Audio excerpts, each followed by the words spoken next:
You are Locked On Kentucky, your daily podcast on the Kentucky Wildcats. Part of the Locked On Podcast Network, your team every day. All right, what's going on, Big Blue Nation? Welcome on in to Locked On Kentucky, your daily Kentucky Wildcats podcast. I'm your host, Lance Dawe, writer for Sports Illustrated for various SEC-related things. But on this podcast specifically, we take a dive into all things Kentucky athletics. Today's episode is brought to you by our friends over at LinkedIn Jobs. LinkedIn Jobs helps you find the qualified candidates you want to talk to faster. You can post your job for free at linkedin.com/lockedoncollege. Again, that's linkedin.com/lockedoncollege to post your job for free. Terms and conditions apply. On today's episode of Locked On Kentucky, going to be asking the question, Oscar Tshiebwe's production has dipped both statistically and whenever you watch him actually on film. Is that okay? Is that okay for the Wildcats this year? And then a follow-up question to that, is that okay for Kentucky's chances in the SEC? How much should we worry about the Wildcats compared to some of the other contenders in the league? Going to look across the league, going to take a look at some of the big boys that are kind of playing well right now, and I'm going to explain to you why I don't think Kentucky's going to have as difficult a time as some people may think, given the way that they played against some of the legitimate competition that they faced this year. Make no mistakes, it's going to be a rock fight, but I think Kentucky is going to be able to have a legitimate shot. Also, final question we're going to ask on today's show. A lot of questions for today that I would love for you to engage with if you would please do so in the YouTube comments below or on the socials at Locked On UK. What is going on with Kentucky shooting guard CJ Fredrick? Statistically, I think that some people had set expectations for him. They have not been met through 8 games so far this season. What's going on? What's going on? We're going to talk about that. Thank you so much for making Locked On Kentucky your first listen every single day. I want to remind everybody out there that we are free and available on all platforms. Oscar Tshiebwe, 14.2 points, 13.5 rebounds per contest. Some people have been a little bit upset saying Tshiebwe is kind of maybe taking a step back. I've not seen a ton on this, and it's not necessarily like I'm picking out a small minority of the fan base and I'm going at them. I think that whenever you've watched Tshiebwe this year, there have been a few concerns, and I've seen a lot of you talking about this in my YouTube comments. There's been some concerns defensively. There's been some concerns, turnover-wise. We saw him in the Michigan State game really struggle with that. And then just overall, I think it's just been a little bit weird the way that his year has started off. Is it okay? Is it fine? Is he going to be all right? Is the team going to be okay? I think the first thing we have to identify here is that there is a lot of context that goes into the 14 points and 13.5 rebounds that Tshiebwe is averaging so far this year. First of all, obviously, he did not get to play the first 2 games of the year because he was recovering from surgery. He did not get to play significant amount of time during practice this offseason. Just didn't get a chance to do that simply because he had that surgery for a few weeks. Some of the most crucial weeks leading up to the season did not get to participate in that. There are several things that we have to note here diving into these numbers. Obviously, he's not shooting as well. I think defensively, he's averaging like 1.5 blocks and 1.5 steals per game, but you watch the games, and there are some concerns about what he's doing in the paint defensively, but you have to, again, take other things into account. He's been limited in smaller games. He had 14 minutes against South Carolina State. He had 22 against North Florida. Cal is holding him back in these contests that Kentucky knows that they can win without him on the floor. Don't want him getting hurt, still kind of getting him to 100% and ready to go for some of these more important games as the season goes on. I think the biggest thing we have to note here, and this ties into the defensive issues, is the foul trouble. This is one of the biggest things that's been holding him back statistically. I think when you watch him on film, it's another conversation, but statistically, in all 3 of Kentucky's biggest games, Tshiebwe has had at least 4 fouls, and he fouled out once against Michigan State. It makes Cal play him less whenever he gets into foul trouble early. It dips his production. We talked about Ugonna Onyenso on yesterday's show about how he had to step up against Michigan in London here in the most recent game because Tshiebwe was in foul trouble. Look, I don't necessarily know what's going on with the defensive end for him, but we've said this. We said that in the offseason. We said it throughout last season. As talented as Tshiebwe is, you cannot change the fact that he is undersized at his position. He's playing center at 6'9". That's not going to get it done against some of the bigger boys in this conference most of the time. And I say most of the time because not everybody has a perfect shooting night every single time they go out onto the court. But there have been some concerns about how he has handled size in the past, and there have been some concerns about what he is being told to do on the defensive end and how teams have been executing against him, kind of drawing him out, kind of making some mismatches happen. It's been really interesting to see. A year of study and preparation for opposing teams has been phenomenal for them against Oscar Tshiebwe, because it's not just about what they want to do offensively against him, how they can kind of maybe shut down his rebounding a little bit more, how they can maybe, kind of get him, to slow down scoring-wise, what they can do, doubling him up in the post or whatever you want to do. But it's also defensively. How do you make him uncomfortable, and how do you take him out of his element? And they've been able to kind of figure that out. I say they, I mean the opponents that Kentucky has faced that have been actually worth a rip. So again, like I mentioned, foul trouble. Teams have really applied a lot of pressure to him, and he's had to pay for it by sitting on the bench more often than I think Kentucky would have liked in the 3 games that they played there that were significant. Tshiebwe had games of 4 fouls or more 8 times last year.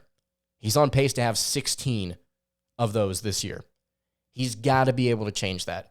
These 6 games, in my opinion, that Tshiebwe has played so far this year, while they may be concerning defensively, they're not an accurate reflection of what Tshiebwe is because of the outside factors that have dipped his production.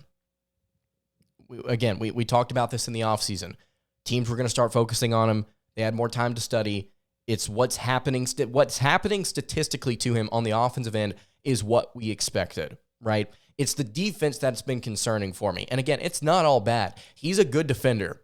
I would say that he's a good defender. It's just what you want out of that position, what Kentucky is asking for out of that position, given their offensive inefficiency occasionally outside shooting-wise. They've got to be able to get a little bit more. They got to be able to get a little bit more on the defensive end. And I think he's capable of doing it. I don't know what to attribute it to other than the fact that opponents are just applying way more pressure on him, I think, than they were last year. And also, I want to point this out here. Just know that there's a chance that it doesn't stay the same this year. I would also argue that Tshiebwe is not a huge reason that Kentucky's 6-2 right now. He's not a huge reason that they've lost 2 games. A pair of those calls, we talk about foul trouble, a pair of the calls that he had in the Michigan State game were awful. Just brutal calls. So you're going to see, I think, offensively, his numbers take a little bit of a dip because of what teams are adjusting to do against him. But it does not change the fact that he is still one of the most dominant players in all of college basketball, and he has the ability to prove that.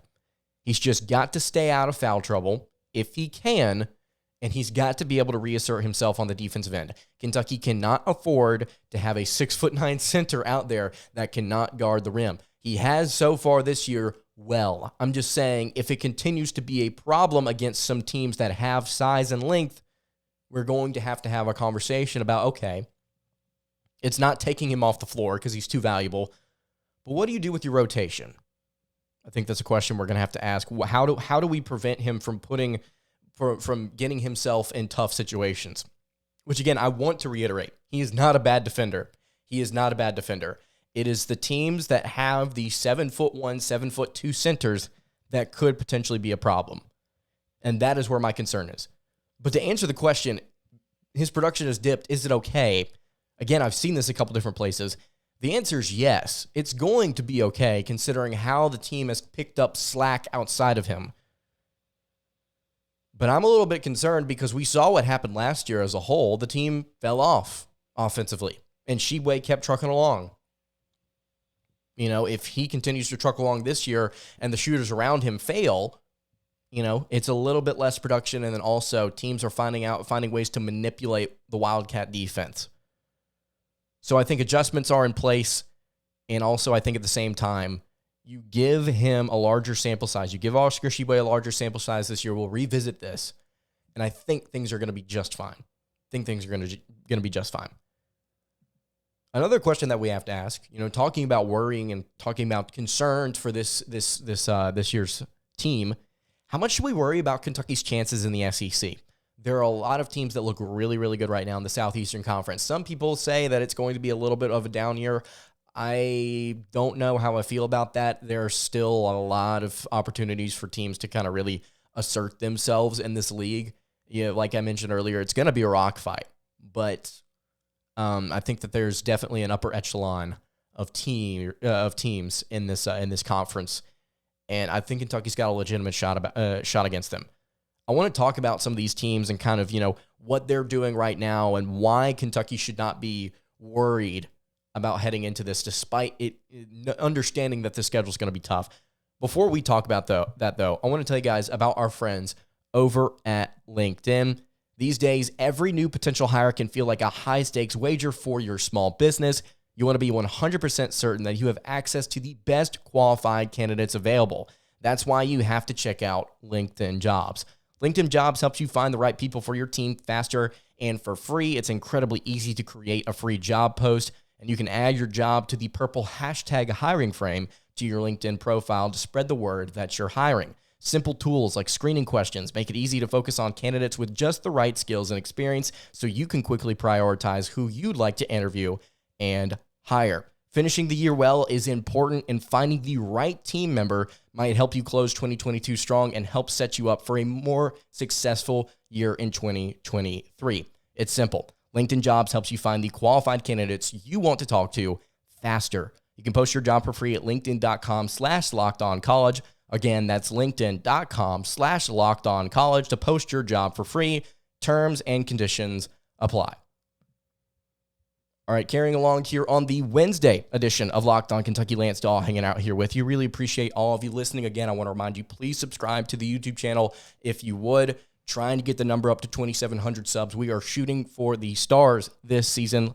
Let's make it happen. Really appreciate all of you guys that are out there listening. How much should we worry about the Wildcats' chances in the SEC? Not much, in my opinion. There are some really good teams in this conference, and we're about to go through them. But I think when you look at the potential of this being a rock fight, right, like we've said 3 or 4 times already, if there's one thing that we should be excited about is the fact that Kentucky has talent. Let's not get it misconstrued. Kentucky's got the talent to make a run on the roster. They do. They simply do. And I keep thinking about every single time I mention the word talent in the same breath talking about Kentucky, I think about next year's team. Whoo, man, it's going to be special. But let's focus on this year's team. I'm really excited about the 5 stars we're bringing in. But anyway, Kentucky's got the horses. It's just whether or not they can weather the storm. And that's the same question you have to ask about every other contender in this league. It's not just the Wildcats, it's everybody. So let's look at some of the contenders out the gates here. And I'm going to try and rapid fire this so that I don't, linger too long on any individual team. Alabama, right out the gates, they look really good. They're not that bad, guys. They've got some young players. They are playing very well. 7-1 right now. They were blown out by UConn, who is suddenly really, really good. They beat North Carolina, who is suddenly really, really not good. North Carolina, by the way, 5-4 now. I think they're the first team, or the quickest number 1 team to fall out of the AP Top 25 after being ranked number 1 in the preseason AP poll. Alabama beat Michigan State by 9 just a couple weeks ago. That does not bode well if you're talking about matchups. Like, well, we're looking at common opponents, and they beat them pretty bad. Alabama, they have a really, really good non-conference slate this year. They play Houston this weekend, December 10th. And if they win that game, I don't want to jump to conclusions, but they would probably be my favorite to win the SEC outright, just flat out. If they find a way to win that game in a neutral site, because Houston looks good. Like, Houston looks really good. Alabama also plays Memphis and Gonzaga after that.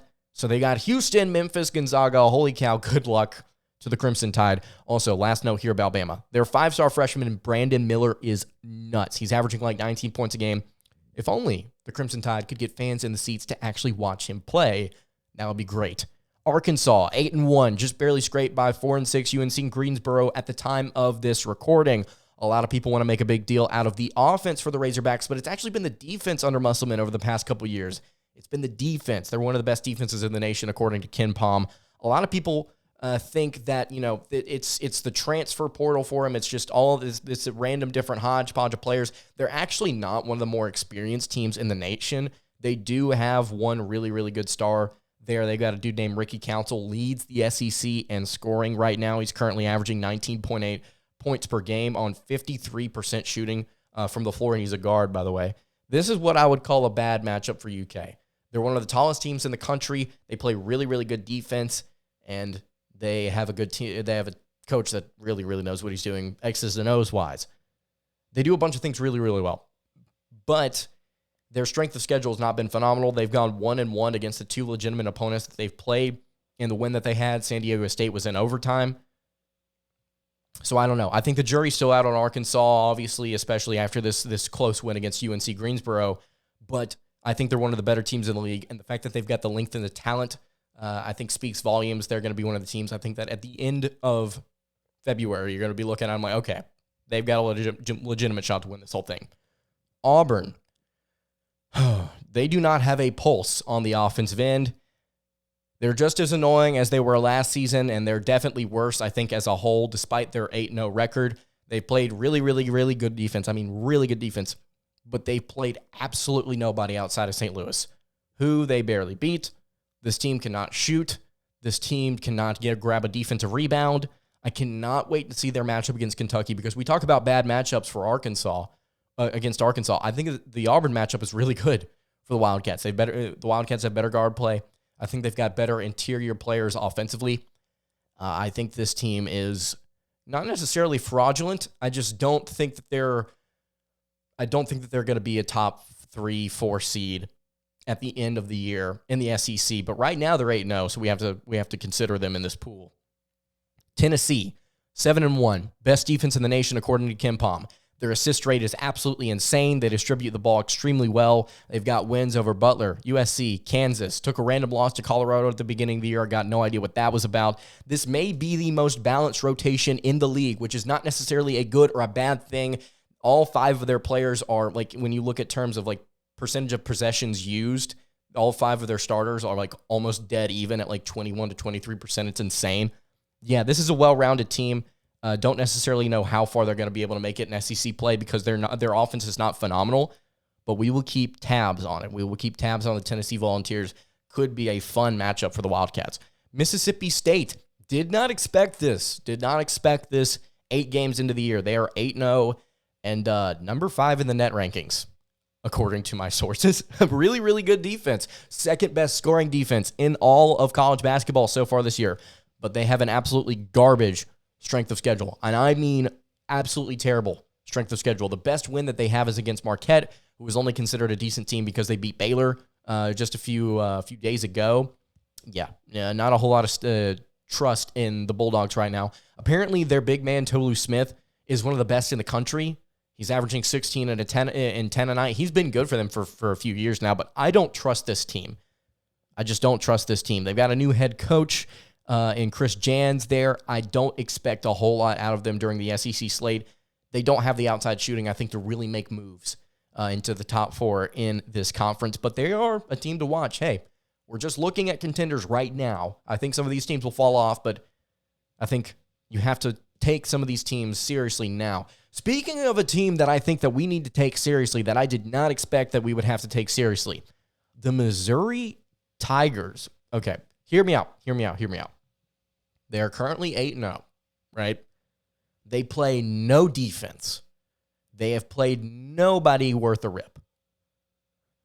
But they're fun. And on top of that, I think they're going to be interesting because of where they fall on the schedule for Kentucky. Missouri plays with an insane amount of tempo. They're second nationally in points per game at 93 a night. They've got a dude with a really cool name named Demoy Hodge. That's D''Moi Hodge. That's such a dope name. He's currently averaging almost 17 a game for them. He's shooting 50, 40, 80, which is nuts. Missouri also has a first-year head coach. I don't really trust yet because they've not played anyone, but definitely an interesting team to watch. Kentucky plays them to open the SEC slate here on December 28th. That is a space to watch for the Wildcats. So you look at Kentucky, they're 3 games before that. Yale, UCLA, Florida A&M, right? You get a little bit of a reprieve there after you play UCLA. You've got to keep them on watch. For Missouri, though, there are 3 games before they play the Wildcats: Kansas, UCF, and Illinois. If they get through that 2-1, we sit up and we pay attention. This is a team that I think we need to take seriously because of how well they're shooting the basketball right now. Playing in Columbia, if that team is ranked, okay, if that Missouri team is 10-1 and they are ranked by the time that we get to play them, that is going to be an interesting game. That's all I'm going to say. That is going to be a very interesting game. The only thing I can say to you guys is watch that space. We're going to be paying attention to it now. Let's not let it catch us by surprise here in just a few weeks. Pay attention to the Missouri Tigers. All right, those are the teams that I think are contenders in the SEC. Just wanted to kind of run through them and kind of show you what's going on in this league. All of that to say, you notice a consistent theme there. Most of these teams have not played anybody worth a rip, and on top of that, they have had their struggles as well. We expect some of these teams that are currently undefeated to probably fall off for various reasons. They're not invincible. Kentucky has a legitimate shot in this league, but we have to come back to the fact, what is the word that we've been using this podcast? Rock fight. It's going to be rough, but it's going to be rough for everybody. And if anybody has the talent and the horses to make it through this absolute gauntlet of a conference, it's the Kentucky Wildcats, and I have faith in that. Now, we need to see the shooting pick up, and we need to see some of these role players kind of really step into their own. And one of them in particular for the Wildcats is CJ Fredrick, the transfer from Iowa. He has not been statistically producing at the clip that we thought he would this season. What's up with him? I'm going to talk about, maybe things are not as dramatic as they may seem. We're going to talk about why I think he's actually going to be just fine in a moment. Before I do that, though, I want to tell you guys about our friends over at BetOnline. BetOnline.net is your number one source for sports betting info, stats, news, and analysis. You can get the latest odds and trends for every professional and amateur league out there, from football to basketball, soccer, esports. We've got it all over here at BetOnline.net. And if you love sports podcasts like this one, you can find those at BetOnline as well. They are always the fastest and easiest way to get your betting fix. You can head to the website today or use your mobile device to learn more about the trends and the action. That is BetOnline, where the game starts. All right, wrapping up the Wednesday edition of Locked On Kentucky. Lance Dawe hanging out here with you. The question on every single Kentucky fan's mind. Hey, what's up with CJ Fredrick? That's a joke, but legitimately. I've seen it on message boards. I've seen it on Twitter. I've talked to fans in person about this. What's going on with him? What's up? 42.1% from the field is the guard transfer from Iowa, shooting 35.7% from three. You'll note those two numbers there are not particularly impressive. The 35.7% from three is good, but it's not where we would like it to be considering he was a plus 40 shooter from beyond the arc at Iowa with the Hawkeyes. And then the thing here that has been like the sticking point for most fans is he's a 3-and-D player, and he's a bit of a defensive liability. And on top of that, he's not shooting very well, particularly against really good competition. He's underperforming. Let's get that out of the way before we have this discussion. Statistically, he is underperforming relative to what he was doing at Iowa in terms of shooting percentage. I think the issue here could be a couple of things. It's not really mattered whether or not Fredrick is taking open looks or contested ones. They've not gone in as high of a clip as they did when he was at Iowa. The simple answer here, the one of two things, the simple part here, I think he's just in a funk. That may be the answer you don't want to hear. That may be the boring answer. Listen, I think he's in an early season slump. If you're going to choose a time to have struggles, have them early in the year. He's having them early in the year. And on top of that, he's not actually performing that bad, guys. 35.7%. You do understand that that's above the average in college basketball. It's above the average by about 2.5%. That's pretty good. We'll take that, especially from a role player that's averaging 9 points a game. We'll take that. And on top of this, Cal has acknowledged the fact that he is not playing as well as some people might have expected, including him. He's dropped his minutes off. That's the reason we know that. He's dropped his minutes off since he went 1 of 9 against Gonzaga. He's played 11, 19, and 15 minutes in the 3 games since, right? So he's being limited now that we all understand, like, oh, he's not performing as well as we once thought he was. But we also have to take this into account. Again, I want to remind you guys, he's averaging 9.5 points a game, and he's averaging almost 2 assists a contest. for him to be essentially your third option in the backcourt is great. That's great. You want to see the field goal percentage go up, right? You want to see him get a little bit better from inside the arc. But outside of that, you'll take that. Now, again, it's underperforming relative to what he was doing with the Hawkeyes. But I had a fan on Twitter reply to a tweet that I had about this, and I think he made a really good point. This is ML_BBN on Twitter. I asked, what's the deal with Fredrick? And he said, fans are overhyping the kid because he's from Kentucky. In 2020, he averaged 10.2 points. In 2021, he averaged 7.5. This year, he's averaging 9.4. In 2020, he averaged 1.9 threes a game. In 2021, he averaged 1.3. This year, he's averaging 1.9. He's actually having a normal year. The only difference is he's shooting more threes than ever. And I think for me, and that was the end of the quote there from ML_BBN. I think for me, it's the efficiency and the defensive problems that give people pause here. The defensive problems I'm not particularly concerned about. We've got another guard in Cason Wallace that's really, really good. Put him out on the court, put those two there. They're going to be just fine. Cason can run point. CJ can be off ball. It's going to be fine, depending on the matchup, right? But that's another conversation for the individual games that Kentucky has this season. But again, it's the efficiency. It's the 42.9%, 42.1%, whatever, 42% from the floor. I think, again, if your third best option in the backcourt is giving you 9 a night and shooting above average from three, you will take that. The reason people are disappointed is the preseason expectations that they set on him because of what he did at his previous stops. I think it's fair to criticize considering he has done this at the Power 6 level before. But, again, the numbers are not as terrible as some people make them out to be. So while it is simultaneously underperforming expectation, it's not the end of the world, especially considering he's not one of your best options. He's just simply not. You've got Severe Wheeler, who is not a great shooter and is all right, but he can distribute the ball incredibly well. And then you've got Cason Wallace, one of the most efficient two guards in all of college basketball. So you've got options outside of him. And then you've got Antonio Reeves, who has been popping off, shooting from outside the arc. Really, now that I'm thinking about it, he's your fourth option, right? He's your fourth option. So I think we should kind of put this on pause. Let's see what he does for the next 10 games or so. Once Kentucky has a larger sample size that we can kind of take away from, then we'll have a discussion. But as of right now, I think he's in a funk. Give him more opportunities, limit his minutes a little bit, let him shoot the basketball. The kid can shoot. He can shoot. He's not hurt. Let him fly. That's all I got to say. If you disagree with that, if you agree with it, let me know in the YouTube comments below. That's kind of the way I think about it. Let's just let it ride. Let's see what happens. It's not that big of a deal, but it is a pretty good point.